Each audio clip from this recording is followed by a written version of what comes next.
Hi, this is Carla. This little tutorial will provide you with a basic overview of the UDL principle of providing multiple means of engagement, as well as providing some simple, practical tools to improve student engagement when they are conducting online research.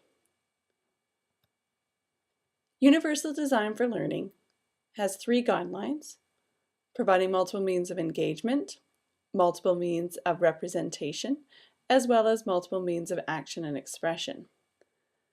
This tutorial is focusing on the engagement factor. And in the UDL principles, there are 3 main subheadings of engagement: providing options for self-regulation.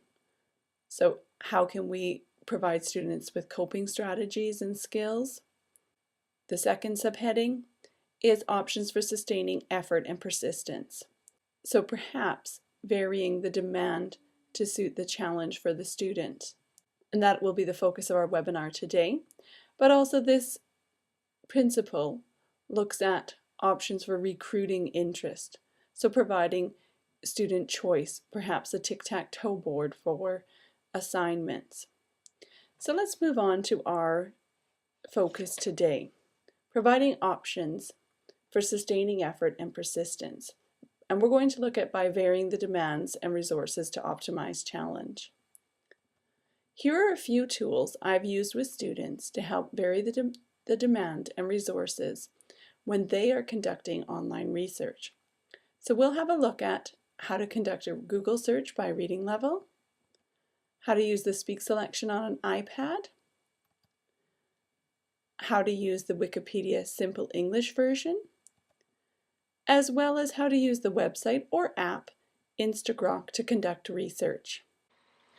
So let's have a quick look at how you can do a Google search by reading level. So I'm just going to type in my search term here. And I'm using my iPad, but I could easily be on a computer using any web browser as long as I was searching through Google. And on my iPad right now I'm on Safari, but you could be using like the Google Chrome app or another web browser app. So here you can see I've got my search or my results for my search. So I'm going to click on Search Tools, and under All Results I'm going to click on Reading Level, and then here I have a few choices. So I've got Basic, Intermediate, and Advanced. If I click on Basic, it reveals just those results that it's viewed as at a basic reading level.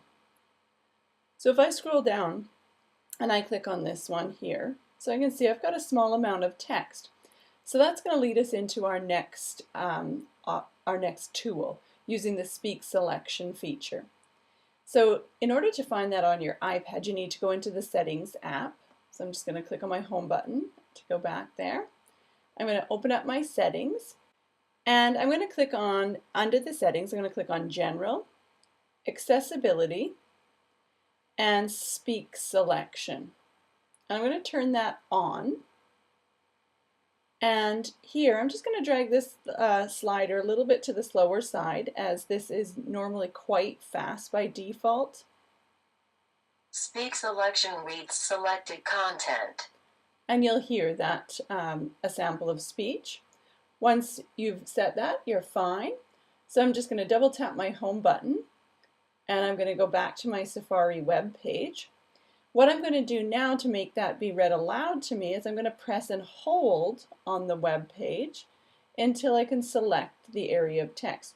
If you only end up getting a word or two, you'll see these little balls. You can adjust those to the selection that you would like to have, and then you'll click Speak. Photosynthesis, the cycle of plants and... I'm just going to pause that. But that Speak selection works on any web page. It also works in iBooks. So a very useful feature for allowing students to access the curriculum.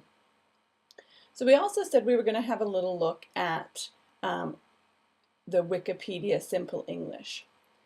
So I'm going just back to my regular search results for photosynthesis. And often what we find is that the first results are often Wikipedia, and those are ones that students often click on. and a lot of students will say, too long, didn't read it. So we'll have a little look. If they do click on that first Wikipedia link, down at the side, if they scroll down through the languages, for most Wikipedia entries, not for all, but for quite a few, under the S's is an option for simple English. So this is a condensed version of the same text for that topic, usually in a much simpler vocabulary. Obviously this one is a science text, so there are still a lot of science vocabulary words. But again, we could use, now that we have that speak selection turned on, I could look at selecting words in here and having it read aloud. So that's the Simple English. You can also go straight to the Simple English Wikipedia page, which is on the handout.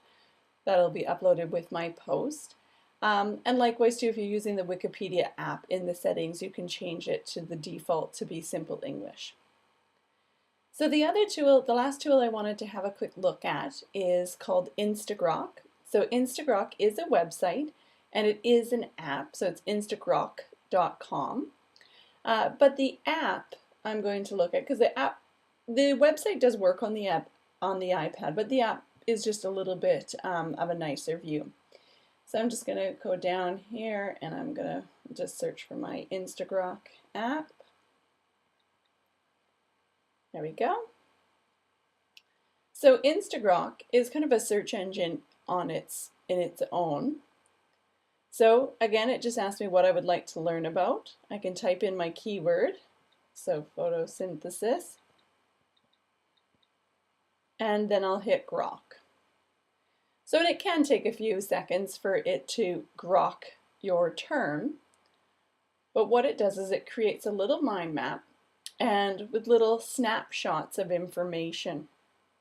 And you can see over here in the top corner we do have a little slider for to make it the difficulty level a little bit lower if required. But again, this gives nice simple amounts under the key facts. Here it gives also links to videos. So again, giving students different ways to access different materials. If you click on a different bubble, again I get the key facts for that particular bubble as well.